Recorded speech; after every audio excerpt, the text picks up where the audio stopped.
जब पूरे देश में रेड अलर्ट घोषित हो गया है, ऐसी स्थिति में प्रधानमंत्री जी इस देश को छोड़ के बाहर क्यों जा रहे हैं? यही जब कांग्रेस के दौरान होता था तो आप तो सड़कों पे आके उसका बहुत माइलेज लेते थे।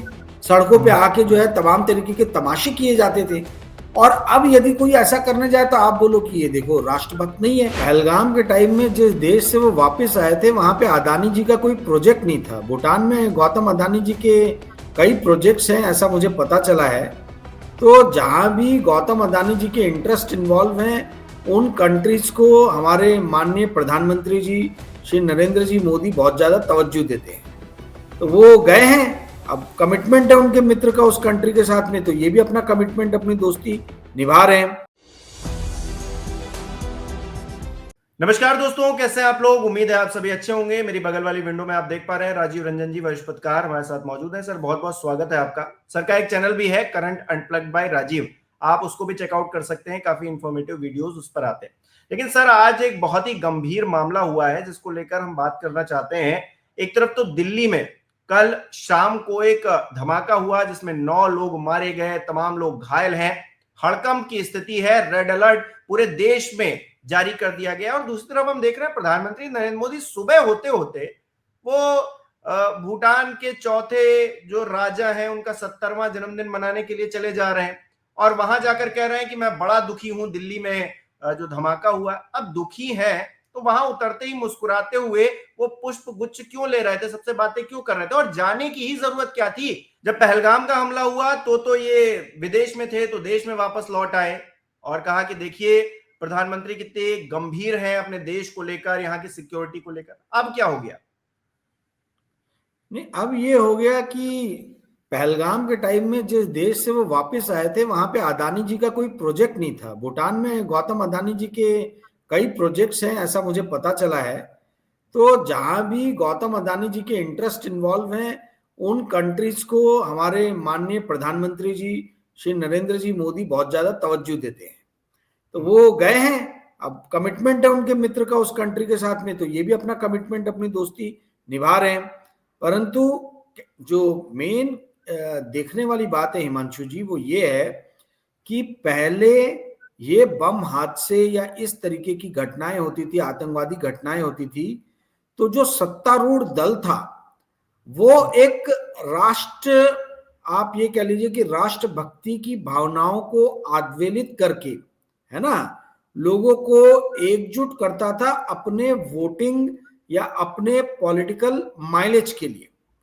पहली बार ऐसा हो रहा है और ये बदलता हुआ भारत है जहां पे नजर आ रहा है कि बम विस्फोट हो रहे हैं, देश में रेड अलर्ट है और ये सब होने के बाद भी उसका माइलेज भारतीय जनता पार्टी को नहीं मिल रहा है। उल्टा कटघरे में उनको खड़ा किया जा रहा है, उनपे कई सवाल उठाए जा रहे हैं कि भाई ऐसी स्थिति में जब पूरे देश में रेड अलर्ट घोषित हो गया है, ऐसी स्थिति में प्रधानमंत्री जी इस देश को छोड़ के बाहर क्यों जा रहे हैं। तो ये अब उल्टा दाव पड़ने लग गया है, जहां पहले ये बम विस्फोट करा के एक पोलराइजेशन कर देते थे पूरे देश में और ये बताते थे कि एज ए नेशनलिस्ट पार्टी देखिए हम लोग जो है ये आतंकवादी हमले या बम विस्फोट इन सब चीजों को टॉलरेट नहीं करेंगे। अब हो ये रहा है कि भाई लोग जो है अब इन चीजों को बड़ा हल्के में लेने लगे हैं, लोग जो है अब इन पे सवाल उठाने लगे हैं, लोग प्रश्न चिन्ह उठाने लग गए हैं कि भाई आप तो बहुत ज्यादा लॉ एंड ऑर्डर की बातें करते हो, आप तमाम तरीके की बातें करते हो, तो ऐसी स्थिति में हो क्यों रहा है, कितनी आतंकवादी घटनाएं हो गई आपके कार्यकाल में और आप बोलते हो कि भाई हम तो एकदम आयरन हैंड से रूल कर रहे हैं, किसी भी तरीके से आतंकवादी घटनाएं होने नहीं देंगे, बम विस्फोट होने नहीं देंगे।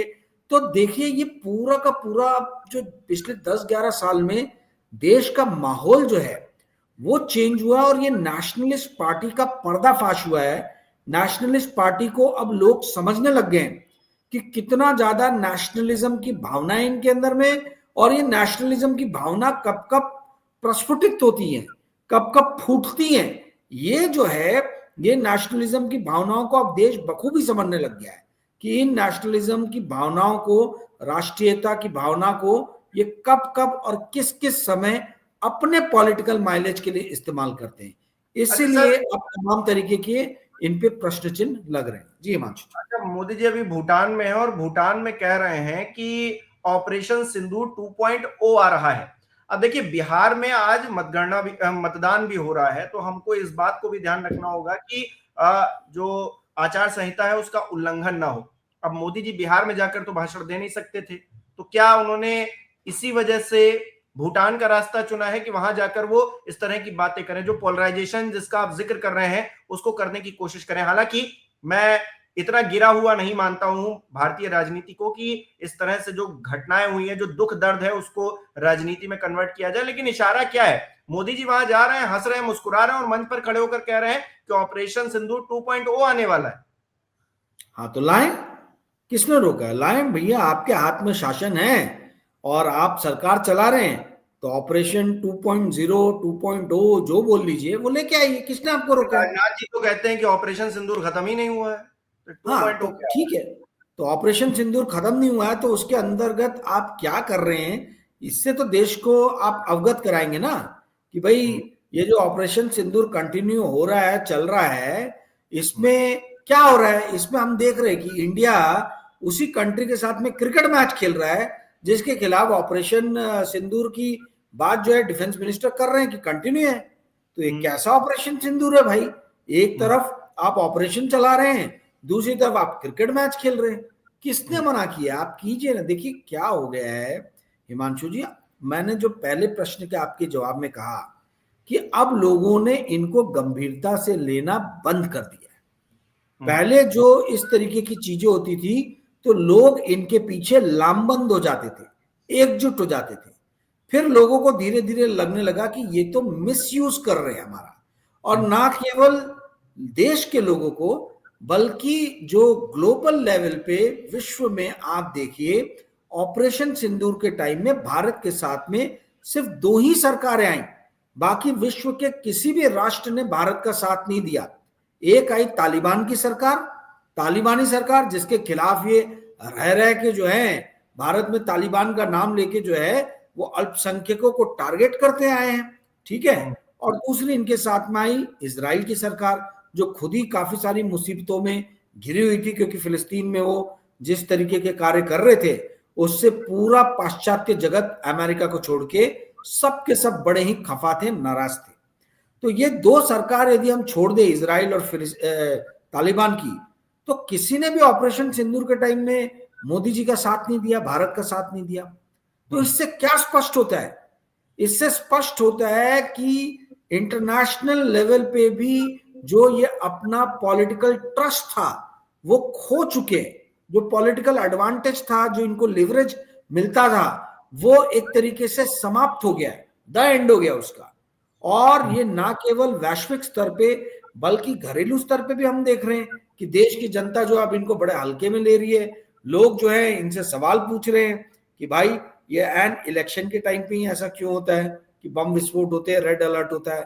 ऐसा क्यों होता है कि रेड अलर्ट होता है और देश का प्रधानमंत्री बाहर तफरी करने चला जाता है? ऐसा क्यों होता है कि देश के अंदर में वोटिंग हो रही है और देश का प्रधानमंत्री जो है वो बाहर जो है अनर्गल स्टेटमेंट दे रहा है? ऐसा क्यों होता है कि देश का डिफेंस मिनिस्टर जो है अनर्गल स्टेटमेंट दे रहा है पाकिस्तान के खिलाफ, और वहीं भारत का जो क्रिकेट जगत है वो पाकिस्तान के साथ क्रिकेट मैच का लुत्फ उठा रहा है, क्रिकेट मैच देखा जा रहा है पूरे देश भर में?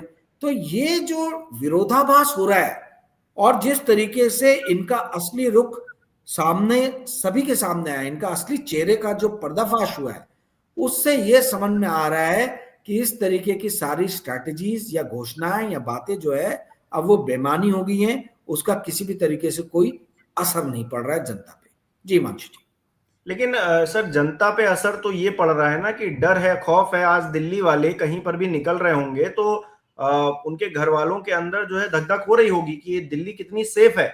और ये तो बड़ी सेफ्टी की बातें करते थे, बिहार चुनाव में खूब कहा घुसपैठिए घुसपैठिए। अब समझ में ये नहीं आ रहा है कि फरीदाबाद, हर जगह इनकी सरकारें हैं, डबल इंजन की सरकारें हैं। हरियाणा में इनकी सरकार है, उत्तर प्रदेश में, दिल्ली में, बिहार के अंदर, और ये घुसपैठियों का जिक्र कर रहे हैं। और फरीदाबाद में हमने देखा कितने 100 एक्सप्लोजिव मिला है, वहां पर आरडीएक्स पाया जा रहा है। तो फिर इसका जिम्मेदार कौन है? इन्होंने तो ये घुसपैठिया करके हमारी सिक्योरिटी को खतरे में तो नहीं डाल दिया कहीं? ऐसा तो नहीं है कि सबसे ज्यादा इनसिक्योरिटी इसी वक्त में है? क्योंकि अगर सिक्योरिटी होती, हम ये नहीं कह रहे हैं कि विपक्ष तो ये भी मांग कर रहा है कि गृह मंत्री को इस्तीफा दे देना चाहिए, लेकिन हम ये कह रहे हैं कि इस्तीफा नहीं दीजिए, कम से कम जो बातें आप कह रहे हैं, जो दावे आप कह रहे हैं, उसे पूरा तो कीजिए। इस तरह की घटनाओं का कहीं पर दूर दूर तक नामो निशान नहीं होना चाहिए। लेकिन हम देख रहे हैं लखनऊ तक उसके कनेक्शन निकाले जा रहे हैं, फरीदाबाद में हुआ, दिल्ली में लाल किले के पास इस तरह से घटना हो रही है। नहीं तो देखिए, आपने एक लाइन बहुत सही बोली कि भय के आगोश में छा गया है दिल्ली, डर के साए में जी रहा है दिल्ली, है ना। तो ये जो डर के साए में, भय के साए में जो आप देश की अपनी ही जनता को डाल रहे हैं, ये इस पे प्रश्न चिन्ह तो लगेंगे। बीएसएफ आपका, ये घुसपैठिए कैसे अंदर घुसे? सीआरपीएफ आपका, ये देश के अंदर में किस तरीके से ऐसे आतंकवादी संगठन जो है वो फिर से सक्रिय हो गए? देश की इंटेलिजेंस एजेंसी आपके पास में, देश का आईबी रॉ आपके पास में, ये सारी चीजें होने के बावजूद भी कैसे बार बार इस तरीके की घटनाएं हो जा रही हैं? यही जब कांग्रेस के दौरान होता था तो आप तो सड़कों पे आके उसका बहुत माइलेज लेते थे, सड़कों पे आके जो है तमाम तरीके के तमाशे किए जाते थे। और अब यदि कोई ऐसा करने जाए तो आप बोलो कि ये देखो राष्ट्रभक्त नहीं है, ये तो देश जो है वो तकलीफ में है और ये सरकार पे प्रश्न चिन्ह लगा रहा है। तो देखिए ऐसा हिमांशु जी, अब जो है ना, अब एक्सपोज हो गए हैं और इस तरीके की आप कुछ भी घटनाएं हो रही हैं तो आप देखिए जनमानस के पटल पे उसका कोई बहुत ज्यादा असर नहीं पड़ रहा। आप एक बार कोई चीज को भुना सकते हो, दो बार भुना सकते हो, आप बार बार यदि वही स्कीम, वही तरकीब लगाओगे और उसको भुनाने का प्रयास करोगे, ये भय, ये फियर साइकोसिस जो है, ये ज्यादा दिन चलने नहीं वाला। फियर साइकोसिस में मतलब आप भय में डाल के लोगों को, और जो एकजुट करने का जो प्रयास करते थे, आप एक भय का साया क्रिएट करते थे, कभी चाइना के नाम पे, कभी पाकिस्तान के नाम पे, कभी आप एक नफरत का जो है वो माहौल क्रिएट करते थे अल्पसंख्यकों के नाम पे, कभी मुस्लिम के नाम पे, कभी क्रिश्चियन के नाम पे। तो ये जो एक रावण ढूंढना ताकि खुद को राम बना सके, राम बता सके, और खुद को राम बता के ये रावण का जो है आक्रमण करना, उसके ऊपर में संहार करने का जो प्रयास करना, ये जो स्ट्रैटेजी है इनकी, ये अब जनता समझ गई है। इसीलिए ये सब चीजों का बहुत ज्यादा कोई असर नहीं हो रहा। मुझे भी नहीं लग रहा कि बिहार के इलेक्शन में इसका कोई बहुत ज्यादा असर होगा। दिल्ली में भी हो सकता है सुबह असर होगा तो दोपहर तक आते आते उस चीज का असर खत्म हो जाएगा। लेकिन सर, भारतीय जनता पार्टी के उन नेताओं की खोजबीन जारी है जो राहुल गांधी को बड़ा विदेश दौरे पर चले जाते हैं और छुट्टियां मनाते हैं और बिल्कुल भी सीरियस नहीं है ये कहते हुए तंज कसते थे। वो कहाँ है सारे भारतीय जनता पार्टी के लोग? मोदी जी के लिए तो कुछ नहीं बोल रहे हैं। मोदी जी इस दुख में, दर्द में दिल्ली को छोड़कर वो जो वहां के राजा हैं, उनके चौथे राजा हैं, उनका 70वां जन्मदिन मनाने के लिए वो चले गए हैं। कोई कुछ नहीं बोल रहा है। ये क्यों बोलेंगे? जो बीजेपी के लीडर्स वो बड़े खुश हो जाते हैं। जैसे आपने देखा कि घर में जो है वो पेरेंट्स गायब हो जाते हैं तो बच्चे कैसे खुश हो जाते हैं, है ना, कि अब मस्ती करने को मिलेगा। ऐसे बीजेपी के लीडर जो एकदम इनके भय के साए में अपना कार्यकाल चला रहे हैं, जो मुंह पे जो है एकदम उंगली रख के शांत रहते हैं, उनको ऐसा लगता है कि अब कुछ हमें जो है थोड़ा सा चैन मिला, अब जो है हमको जो है एक समय मिला, एक पल मिला जिसमें हम जो चाहें वो कर सके। तो इन्होंने तो ना केवल देश के लोगों को भय के साए में डालने का प्रयास किया, बल्कि इनके पार्टी के लीडर्स भी जो है वो डरे डरे, सहमे सहमे, भयभीत रहते हैं। तो ये डरे डरे, सहमे सहमे, भयभीत जो नेता हैं, इनके लिए तो बहुत अच्छा है कि मोदी जी बाहर जाते रहे। मोदी जी बाहर जाते हैं तो उनके ऊपर से स्पॉटलाइट थोड़ी हट जाती है और वो जो है अपने मन का काम करते हैं, तो दे आर वेरी हैप्पी। अब जहां तक रही बात राहुल गांधी की, तो देखिए राहुल गांधी जिस तरीके से इनकी बैंड बजा रहे हैं, ये कोई ना कोई इनको कुछ भी निकालना है नुक्स कि देखो ये राहुल गांधी की चीज जो है ये कमजोरी है, ये कमी है। मेरा कहना ये है कि भाई इस देश में कोई नियम है क्या कि कोई व्यक्ति इतने बार से ज्यादा देश के बाहर जा नहीं सकता है?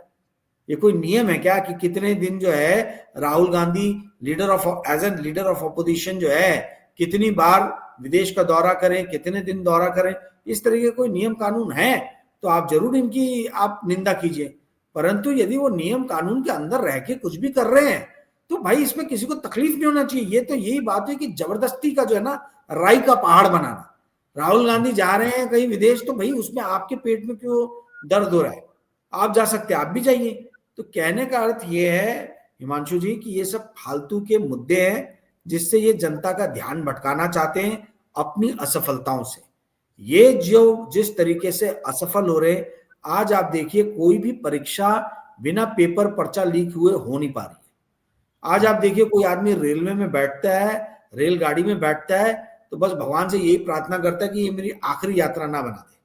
ठीक है, हर वक्त आप देखिए जो भी व्यक्ति बीमार पड़ता है वो यही प्रार्थना करता है कि भाई मुझे अस्पताल जाऊं तो बेड मिल जाए। कोरोना का डर जो है वो अभी तक लोगों के जहन में बसा हुआ है। एजुकेशन में जो है पेरेंट्स जो है यही सोचते रहते हैं कि भैया फीस का भार जो है वो कब हमारे सर से थोड़ा सा कम होगा, महंगाई का भार कब कम होगा, बेरोजगार युवक सोच रहा है कि नौकरियां हमें कब मिलेगी। तो कहने का अर्थ है कि जो पॉलिसी लेवल पे ये विफल हुए हैं उन विफलताओं से ध्यान भटकाने के लिए कुछ भी अनर्गल बातें करते हैं और अब धीरे धीरे लोगों के सामने ये एक्सपोज हो गए हैं। अब लोगों ने इनके बातों पर रिएक्ट करना बंद कर दिया, इनके खुद के समर्थकों ने रिएक्ट करना बंद कर दिया। आप देखिए भाजपा के खुद के कार्यकर्ताओं में कितनी निराशा है, भयानक निराशा है। आप बात करके देखिए 5 कार्यकर्ताओं से जो रोड लेवल पे है, वो नहीं जो मंत्री संतरी के पीछे घूमते रहते कॉन्ट्रैक्ट ठेके के लिए, जो रोड लेवल पे जो काम कर रहे हैं, जो निचले एकदम तबके पे हैं बीजेपी के कार्यकर्ता, बहुत ज्यादा मायूसी में। वो बोल रहे भाई ऐसी पार्टी में काम करने का अर्थ क्या जब 1.5 साल से हम अपना अध्यक्ष तक नहीं चुन पा रहे, लोग उनका मखौल उड़ा रहे, मजाक उड़ा रहे। तो कहने का अर्थ ये है कि अब ना केवल देश के लोगों ने बल्कि इनके पार्टी के लोगों ने भी जो है वो रिएक्ट करना बंद कर दिया है कि हमारे बड़े लीडर जो है शीर्ष पे बैठे नेता जो है वो क्या बोल रहे हैं, क्या कह रहे हैं। बिल्कुल राजीव सर, सिर्फ इनके जो कार्यकर्ता हैं वो ही निराश नहीं है, हम सब भी इस बात से निराश हैं कि मोदी जी दिल्ली को इस तरह से छोड़कर चले गए। हालांकि अमित शाह जी ग्राउंड जीरो पर लगातार मौजूद हैं, जांच एजेंसियां लगातार लगी हुई हैं। अब ये किस तरह का हमला था, ये जानबूझकर किया गया, क्या इसका चुनाव से कोई कनेक्शन था, राजनीतिक कुछ लेना देना था, कौन है इसके पीछे, इन सब बातों पर आगे समय में जवाब मिलेंगे। फिलहाल बहुत बहुत शुक्रिया आपका हमारे साथ जुड़ने के लिए। तमाम दर्शकों का भी बहुत बहुत शुक्रिया। इस वीडियो को लाइक करना, शेयर करना मत भूलिएगा। हमारे चैनल को सब्सक्राइब नहीं किया तो वो भी जरूर कीजिएगा। बहुत बहुत धन्यवाद आप सभी का।